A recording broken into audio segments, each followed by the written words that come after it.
Hello everyone, Matt Malatesta here.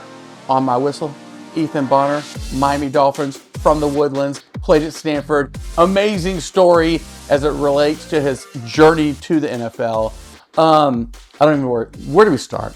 I mean, where do we start on this journey? We can start in Little League, man, as far back as this goes. But what has been the hardest part, the transition from each place, from high school at the Woodlands to college, or from college to pros? Weirdest, hardest part of it? I'd say the jump from college to the pros is probably the biggest jump. The speed of the game. I mean, high school to college is a lot different too. I mean, everybody's a D1 recruited. Everybody's talented. But you get to the NFL, like, these guys are freaks, right? And these guys are extremely talented, fast, strong, physical. So I'd say adjusting to the speed of the game and the physicality of it in the NFL was probably the biggest jump. What is you're at the Woodlands, you go to Stanford. That's across the country, away from home. Is it a cultural... Was it weird to go to LA or to California rather? It wasn't too bad, because you come in with your class and you get close with the guys, your recruiting class that you come in with, and you kind of go through the process all together. So you grow close with your buddies pretty quick. Go through the same process, classes and workouts. You're all doing that together. So it was a big adjustment, but I wouldn't say it was necessarily that difficult because, you have a lot of guys to lean on and go through it with. So you told me the story about when you get there, you're not rooming with athletes. Right, yeah. What is the Stanford way, I guess, is different than other places. What was that like? Yeah, so the way they do it is they don't want they want to kind of integrate the athletes into the general school population. So they don't want kind of athletes to be segregated from all the students. So as a freshman, you go in and you completely random who you kind of room with. So my roommate actually was a guy from the Philippines, born in South Korea actually, grew up in the Philippines. Probably one of the smartest guys I've ever met. I mean, this guy was studying at his desk like 24/7. It'd be lights out and he'd be studying till 3, 4 in the morning. But we got along great. I mean, we came from very different backgrounds, but it was cool to interact and get to know somebody who's just kind of from a whole different world than you. It takes you out of your box, from the jump. Mm-hmm. I mean, you're big man at the Woodlands and then boom, you move to Stanford and you're rooming daily with just somebody completely random. Mm-hmm. But it feels like it makes you kind of be comfortable being uncomfortable. Yeah, I mean, it was...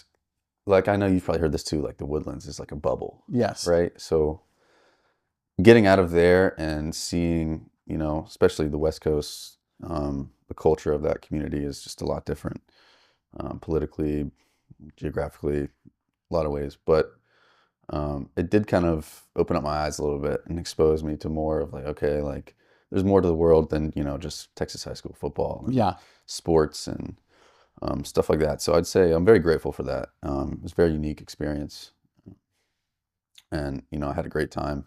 I wouldn't trade my time at Stanford for anything. Yeah. There's more than Alden Bridge, right? Gringo's Mexican food restaurant, Chick-fil-A. There's something outside of that, shockingly. But let's go back to the Woodlands. So at the Woodlands, that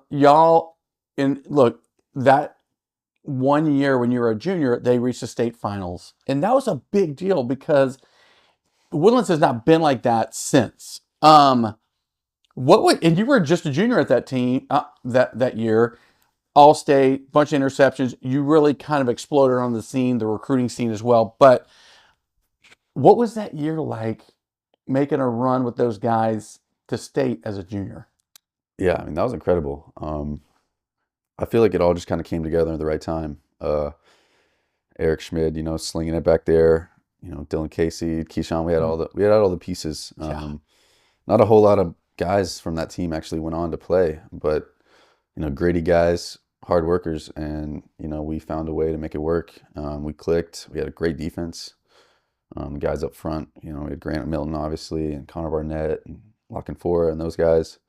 But that was a really awesome time in my life, and the whole community around us too, and to make it that far, yeah, it was surreal. Yeah, people even you'll think of it maybe 5 years down the road, 10 years down the road, like the best times of football may have been in high school football.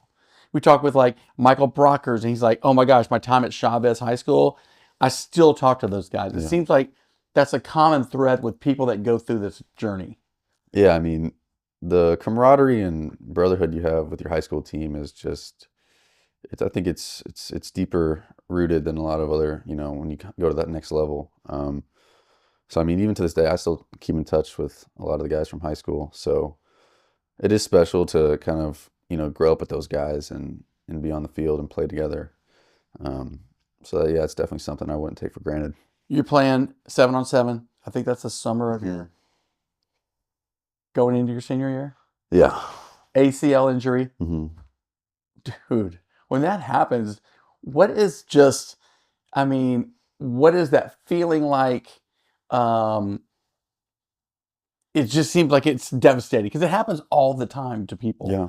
Going into the senior year or going into their junior year, when that happens, you're like, oh my gosh, what next? Yeah, I mean, man, that was so long ago now, but it was heartbreaking for sure. Coming off a good junior year, I was really excited for my senior year. I felt like I was starting to get more comfortable, more confident out there.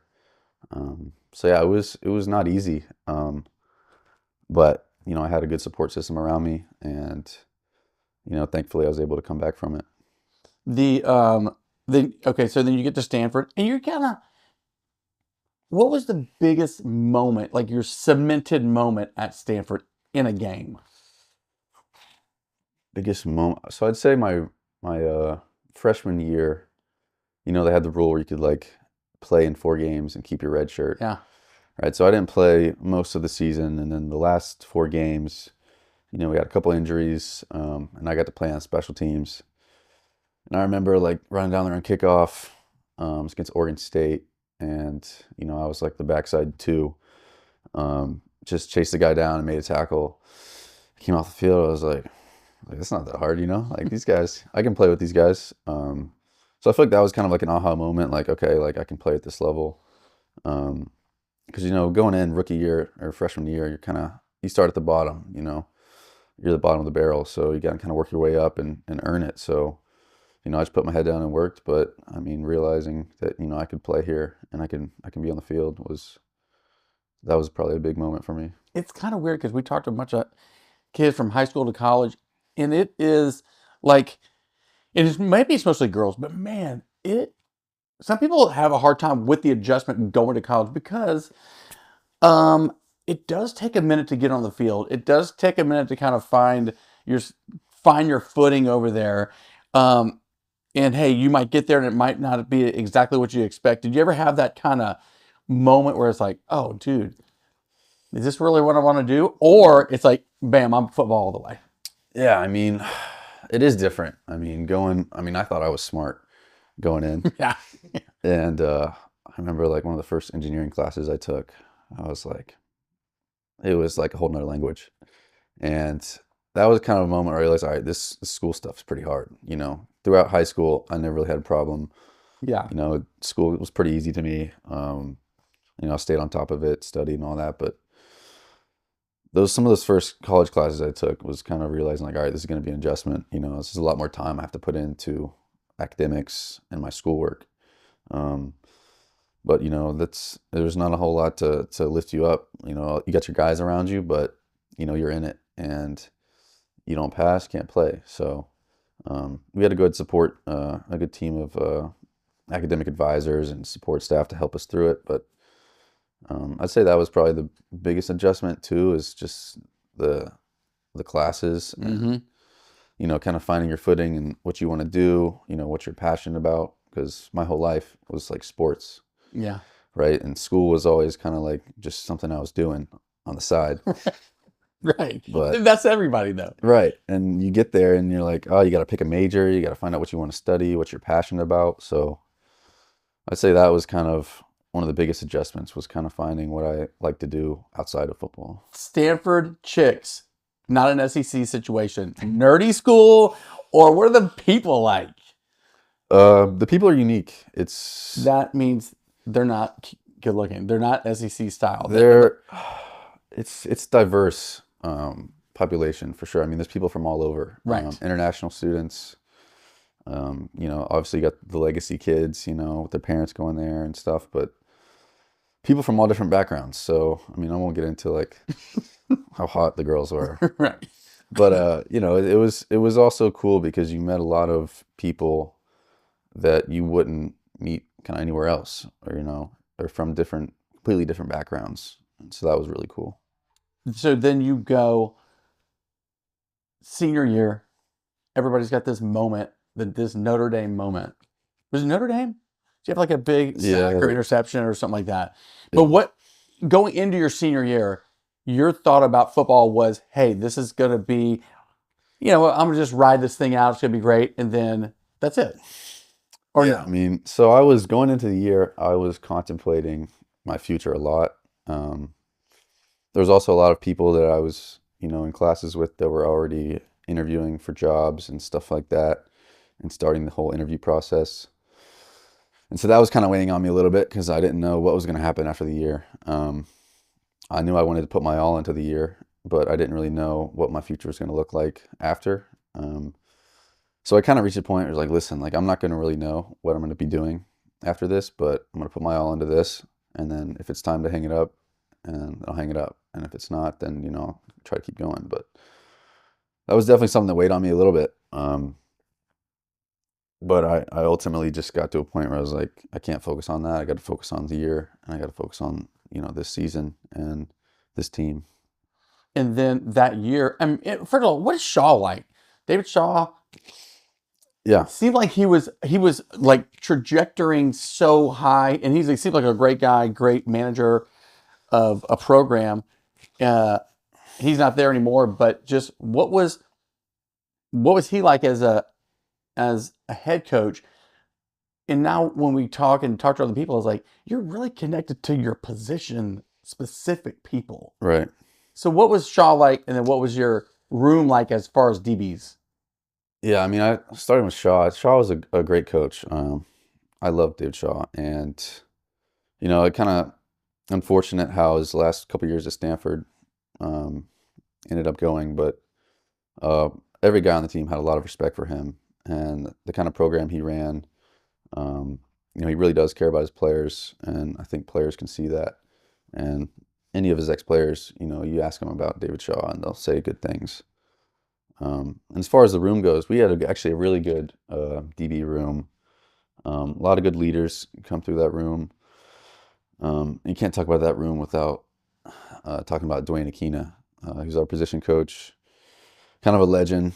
He's coached a ton of star DBs, Michael Huff, to name a few, but he was kind of the glue that kept that room together. And man, he was fierce. And he's actually the DC at Arizona right now, I think. Yeah.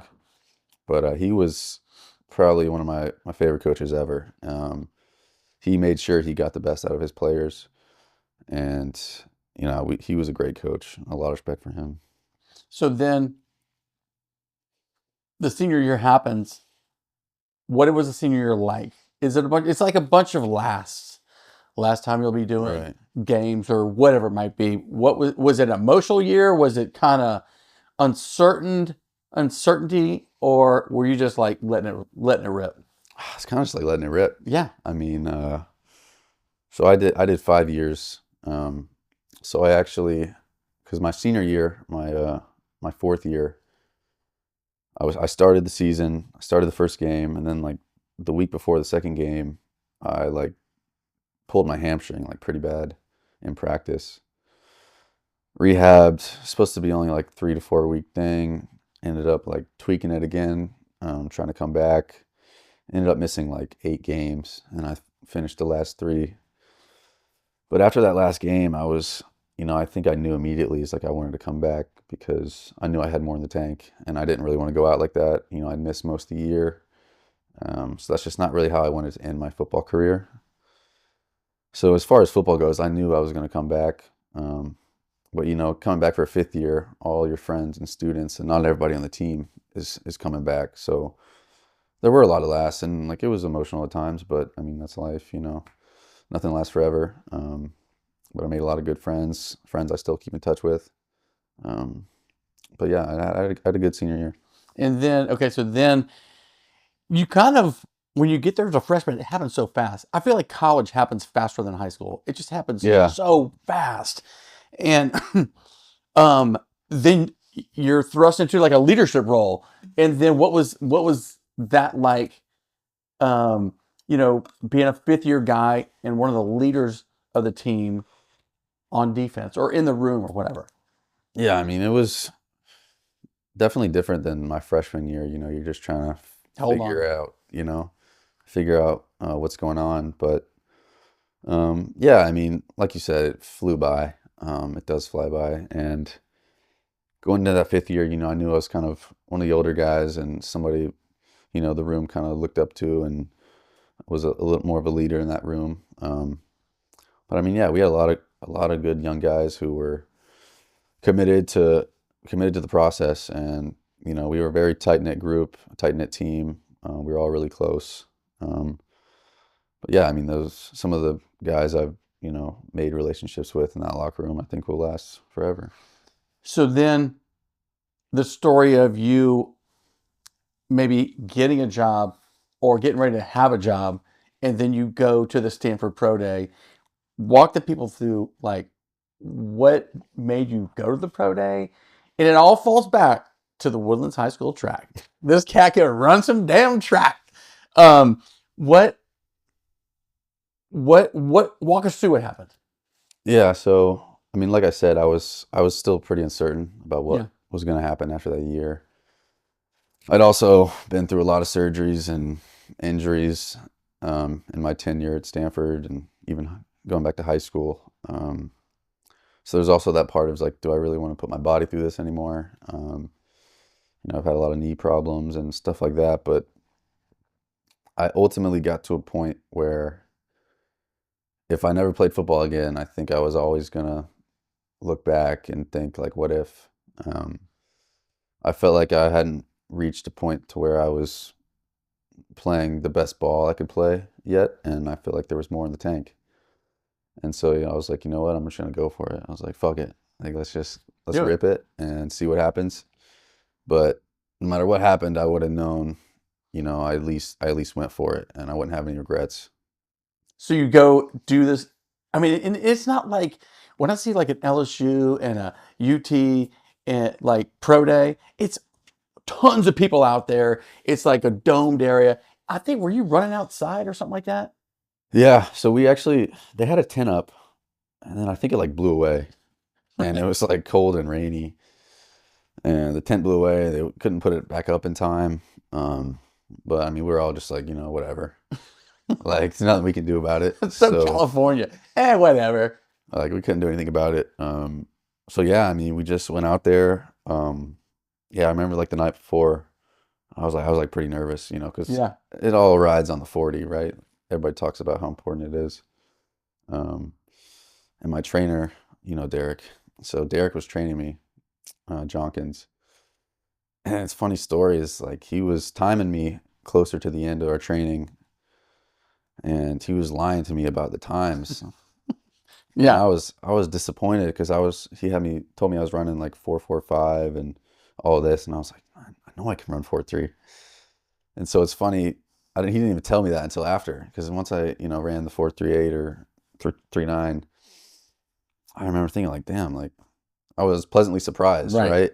And Derek told me after, he's like, yeah, like you had been running 4:3 like The whole time. yeah, like I just wasn't telling you, try to get you to run faster. And I was like, well, I can't be that mad at you, right? But yeah, I mean, just kind of went in with the mindset like, let's just see what happens, do my best. And So it kind of goes viral a little bit. Like you run that 4:3, and then the calls start happening as far as, hey, man, we want to represent you. Like it just happened kind of overnight. Yeah, I mean, it was kind of quick after that. I mean, pro day, and there's only like a little bit of time before the draft starts too. And so I think after that, I kind of knew at least I'd get an opportunity somewhere, whether that's, just a mini camp invite or signing a free agent deal with somebody. And I knew I had a good suspicion that I wasn't going to get drafted. I didn't play a lot. I didn't Hmm. have a whole lot of ball production in college. Um, so I didn't really think I was going to get drafted. My agent was telling me there was a chance, late round. Um, but all I wanted was like an opportunity to get in there, and worked out for me so far. So you get to, of all places, dude, like Miami, massive personalities, massive speed. What's the aha moment right when you get to camp? And it's like you got Jalen Ramsey in the back end with you, super free, all pro, one of the best DBs ever. What is it? What are you like when you get there, man? And they're like, and are they like, who in the hell is this dude? Yeah, I mean, when you get there, at first it's just all the rookies. Yeah. So you got rookie minicamp, and I mean, I flew in I think at like 8 in the morning, so I was up early. Didn't get a lot of sleep the last previous night. I was kind of mind was racing, but yeah, you just get kind of thrown in. Get there, do your physicals. They like do a bunch of tests on you, like mental, physical, all this kind of stuff, and then it's kind of right into like practice. They like have like an hour meeting, and they teach you half the playbook, and then we're like, all right, let's go practice. So you are kind of just thrown into the fire a little bit. So there's not really a whole lot of time to process, what's going on. Um, but yeah, I mean, after rookie minicamp, I remember my body feeling like terrible. We were all just so sore. Just did like 3 straight days, like running on like no sleep. But yeah, it was surreal. I mean, once we started the OTAs and being with those guys, and just kind of seeing how they worked and played. But yeah, I remember probably an aha moment was we were doing just a 7-on-7 period, and like I was like, going against Tyreek, and of course I was like 10 yards off. Yeah. Yeah. Um, and he ran a go ball, and I was like, holy shit, Yeah. this dude is fast. So that was kind of the moment I was like, all right, like the speed of the game, speed of the receivers, skill level, the receivers are different. Everybody's really good. So that was kind of a moment I was like, okay, like I gotta lock in. Um, but yeah, I mean, I think I had a good first OTAs. Didn't end up making the team my rookie year. Actually, like only played one preseason game. Actually, like I sprained my AC joint like right here on your collarbone, like diving for a ball, and I woke up the next day, I could barely move my arm. And I thought that was it for me. A lot of guys, if you're a rookie undrafted and you get hurt in camp, a lot of guys, that's the end of it. You get cut, might get a chance somewhere else, might not. Um, Thankfully, they kept me around. Ended up playing the last preseason game, had a decent game, and ended up sticking around on the practice squad. And then luckily got some playing time, elevated for a few games at the end.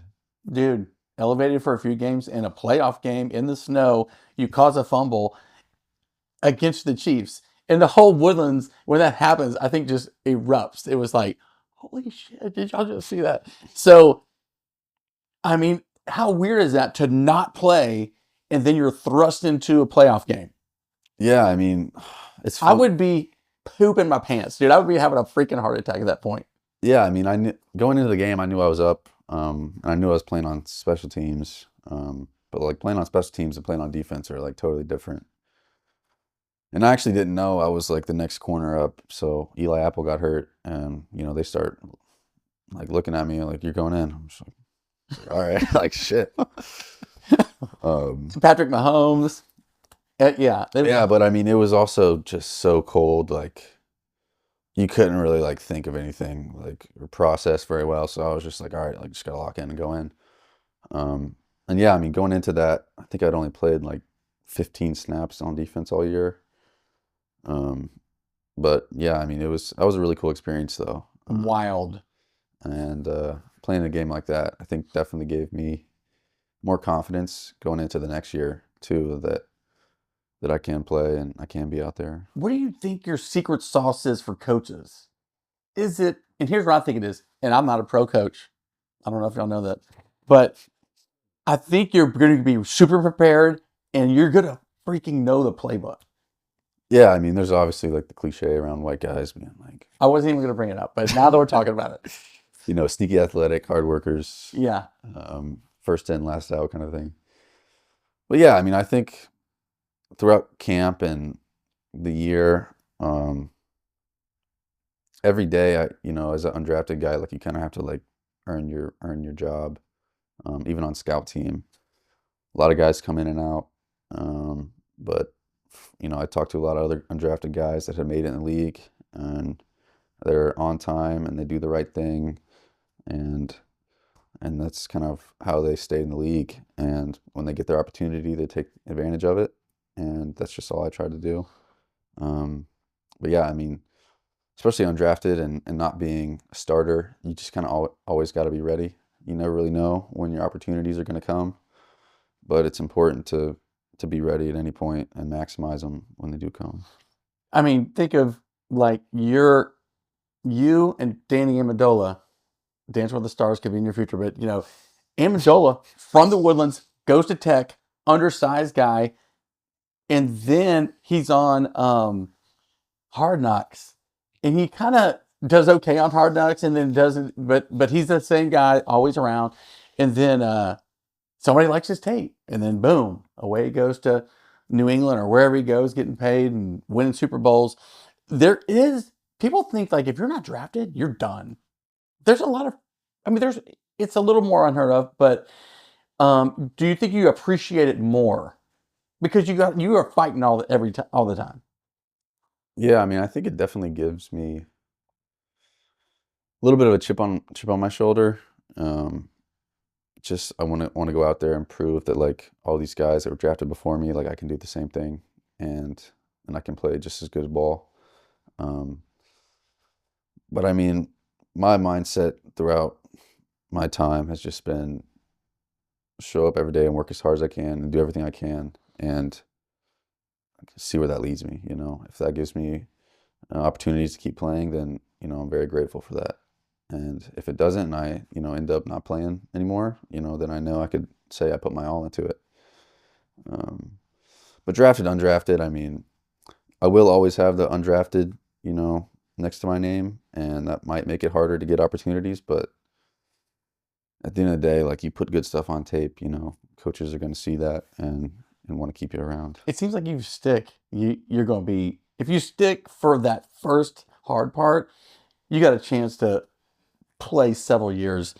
Like, and I feel like you got to be getting more confident as you keep, getting time in the league and get more experience. But do you feel more confident? Yeah, I mean, like I said, that Kansas City game, being trusted to go in there, that definitely gave me more confidence going in this past year. Starting to get more games under my belt, more time on the field. And that's all it is. It's just more reps out there. And I mean, especially as a corner, like you just have no shot of being successful if you're not confident when you go out there. It's no secret that it's like a tough position. And if you go out there and you're not really confident in your abilities or what you can do, then you just have no shot to be successful. What is your trash talk game like? I would love to hear the trash talk game and the trash talk game of receivers who are professional trash talkers. Is it just nonstop flow? I mean, I feel like it comes and goes. It also just really depends on who you're lining up against. Yeah. Who's the best trash talker that you've faced? Top three. That I've faced. I actually played in college when we played BYU, played Puka. He's kind of like like kind of a subtle trash talker that you might not expect. Yeah. Let's see, Washington. There was McMillan, Jalen McMillan. He was a good trash talker. He liked to point out that I was white. I can see that. But I mean, at the same time, like a lot of guys you go against, or some of them are in the same position. You know, they're just trying to fight for a job, Yeah. and you know they're focused on their own job and their own responsibilities, and you know there's not always a whole lot of trash talking going on. You know, everybody's trying to put good stuff on tape. What do you eat during the week? I mean, there's no Chick-fil-A or there's no, I mean, like, how do you fuel as a pro athlete? I mean, I try to keep a good diet. You know, like you said, some guys just kind of, Candy it up. yeah. But I mean, you burn so many calories, you can afford to eat some sweets Yeah. and all that. But I mean, I try to keep mine like pretty routine. You know, for breakfast, I'll have like omelet, fruit, some yogurt. Lunch, you know, depends on what they have in the cafeteria. But I'll try to like keep it healthy. Keep it healthy. So you can go eat there. They got a whole like training table, kind of like college. Yeah, they got like a cafeteria. Oh, sweet. So, and they feed us well, especially Miami. Like they have really good facilities, good chefs, and they take care of the players. Miami, is it hard to focus there? Because Miami seems like it'd be lit all the time. Yeah, I mean, there definitely is like the draw of the city. But I mean, I've gone out and experienced that a few times and kind of known that it's not really my lifestyle.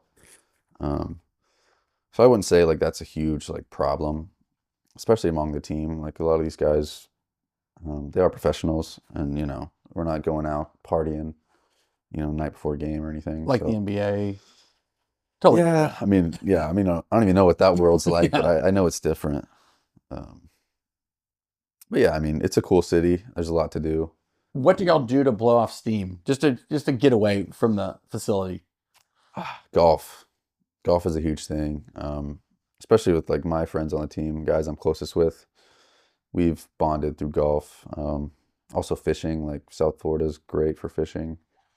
So like I like outdoor activities. So I'd say like when we, you know, have an off day or something, most of the time we're out on the golf course. Best golf course down there. You know, we played at there's a new course Tua is a member at, and Tua brought a bunch of us. It's called Shell Bay. I think the initiation fee is $1 million. That was the nicest course I've played. Obviously, you got the Trump courses down there. I haven't played those yet. Is Doral there? Doral it's a little north. Yeah. But yeah, there are some nice courses. I need to get out more to some of those nicer courses. I mostly stay You're local. a pro athlete, dog. Yeah, You're a pro yeah. athlete. I mean, you keep playing rocking no munis, some goat ranches. Yeah, see, I'm waiting till my game. I'm waiting until I get in like the single digit handicap. Whoa. Then I might be dipping into the nicer ones. But all those rich people, they suck. They're just old, That's true. rich guys that are just out there trying to flex, and they are like an 18 handicap. You gotta look at that one. You know. Oh, so the fishing holes. I mean, again, Roots, Mississippi. I mean, he's got the camo on, of course, because this guy is throwback country guy. What if you could rep anything? What would you rep? Like, I know they don't have an NIL in pros, but what would be your product of choice? Like a brand? Yeah, That's a good question. it is a good question because I think I know it. I'm already my mind's already just turning. There's a lot of brands. Mossy Oak. That is something I would rep. Yeah, I wouldn't say it'd be like my first choice. I wouldn't say I have a. Mine would be Starbucks. Yours would be what? That's a good question. You need to be thinking about this, dog. This is. No, I know. Yeah. Looking for some marketing opportunities for. Yeah, you know, I'm Ethan trying Bonner. to establish myself first. You know, keep the main thing the main thing. But you're also around people that have big platforms, from, Devon A-Chain from here, from Fort Bend Marshall, Jalen Waddle, of course, from Episcopal down the road. Barrios, who's engaged or dating one of the biggest stars on social media, and Alex Earl, Tyreek Hill, of course, Tua. You mentioned this earlier. It's not like everybody's hanging out with each other. everybody kind of goes to their little pockets of friends that probably maybe not even be on the football team. What is the locker room like? It's paint the picture of people, because everybody thinks like, oh yeah, everybody's just hanging out. They're not. Everybody's just spread out. What's the locker room like in a place with that many stars? Yeah, I mean, it's like I said, it's different than college because in college you're all taking classes together. You go through off-season training together. You're basically together at least once, like every day. So getting to the pros, it was definitely different. I mean, these guys have families, these guys have wives, kids. They have responsibilities outside of football, right? So it is a little more, I guess, like segregated, but at the same time, we do spend a lot of time together, and everybody on the team is pretty close. Um, Personally, and I think I can speak for a lot of guys, like most guys are closer with their position group, right? So like I'm closer with the DBs. Javon Hall and Elijah Campbell are like two of my best friends. We golf a lot and see each other outside of football, but some of the other guys I don't see outside of football. But I mean, that's just kind of how it is. People's lives go in different directions. Like I said, they got families and stuff to take care of, different hobbies. But so I'd say that's probably the biggest difference, like in the locker room from college to the NFL. Coolest NFL stadium? That I played in? Mm-hmm. The Bills have a pretty rowdy stadium. It's always fun to make them go quiet. The Chiefs stadium was pretty cool. I mean, it was so cold. I Can't kind of remember. forgot what it looked like. You blacked out. Blacked out. I'd say Bills, Chiefs, those are pretty cool. Patriots, Gillette is pretty cool. Yeah, it's because, you go to college games and it is just off the chain. You go to Oregon and it's a whole different vibe than going to the Texans game. It's not even close. Yeah. It's just so weird. Pros is some pockets of the country are like wild for NFL. Some people like, it's not a vibe. Yeah. But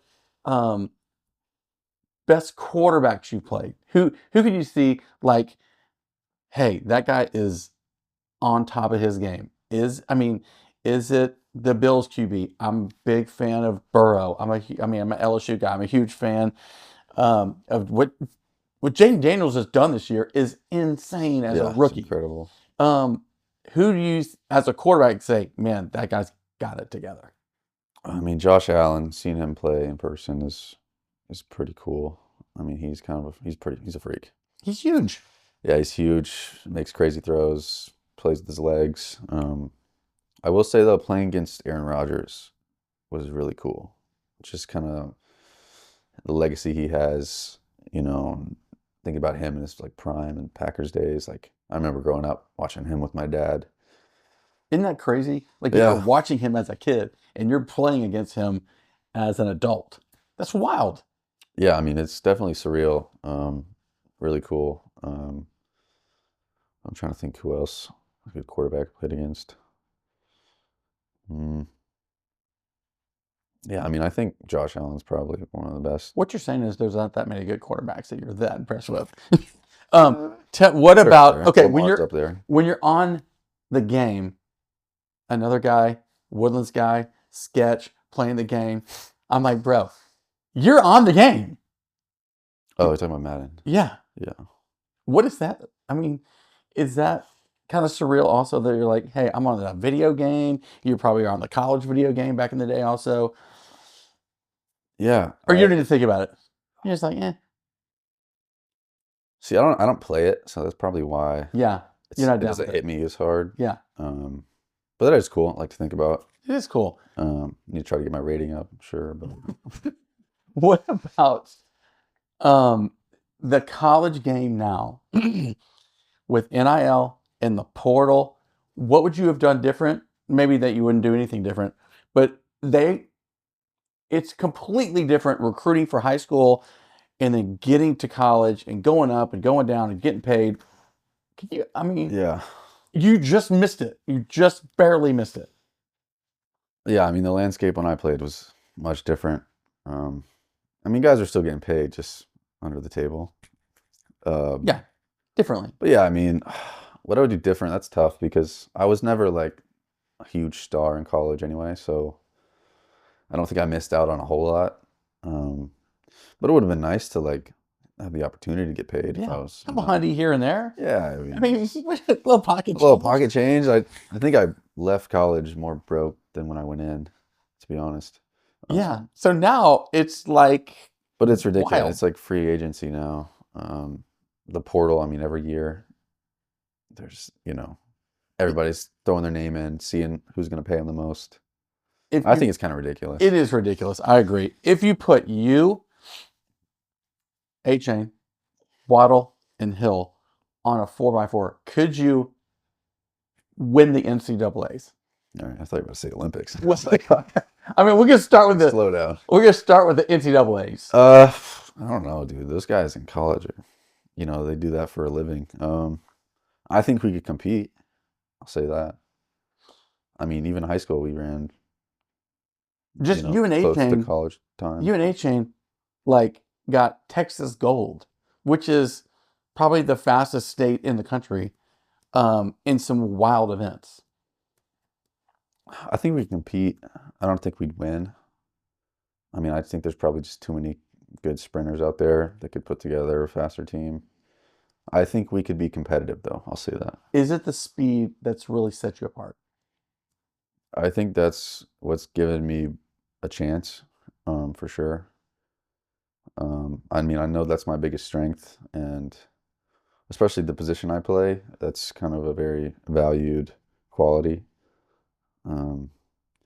So I say like the combination of speed and length is probably like my biggest assets, and I pride myself on being a smart player. So the corner position is hard, dude, and it's either feast or famine, really.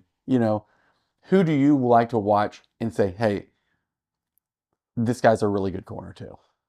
I've really enjoyed playing with Jalen Ramsey because he is a freak. He's a freak of nature for sure. But being able to kind of play with him and kind of see how he plays certain things, how he sees the game, I think that's been really helpful as a young player. Xavier Howard too, a guy I played with last year, kind of a legend in Miami. I mean, he had, I think, probably close to 30 picks in his time in Miami. So being able to play with guys like that has been really cool and helpful for me in my career to kind of pick up on little stuff from them and take pages out of their book and try to put it into my own game. Finally, in a sentence, your journey has been what? It's been bumpy, but it's in the end, dude, you're there. How do you feel like your journey's been? And I don't think you're not even close to being done. I mean, I would agree. It's definitely been bumpy. I mean, growing up, my dream was always playing the NFL, but I think I never really thought it was like achievable, or I never really thought like a whole lot of it. But I feel like every level I've gotten to, I've just kind of put my head down and be like, let's see what I can do, and every time I've gone on the field, I kind of think like, oh, I can do this, I can play, and that's given me confidence to do it. And it has been bumpy. I didn't have the same or the college career I wanted to. I missed so many games because of surgeries and injuries in college, but I also think that's what's kind of kept driving me to keep going, is because I know I haven't reached my ceiling yet. And that's all I really want to do, is just be the best player I can be, and then let's see where that gets me. There you have it, young people around the city of Houston and the country. Hey, stay with it. Ethan Bonner, Miami Dolphins, Stanford, the Woodlands High School, and now he's on the field with all these elite players, and he's elite. All right, so this is Matt with VYPE. This is On My Whistle. Follow us on all of our social media channels. Like, subscribe on YouTube. Follow us on Samsung TV as well. We'll see y'all at the games.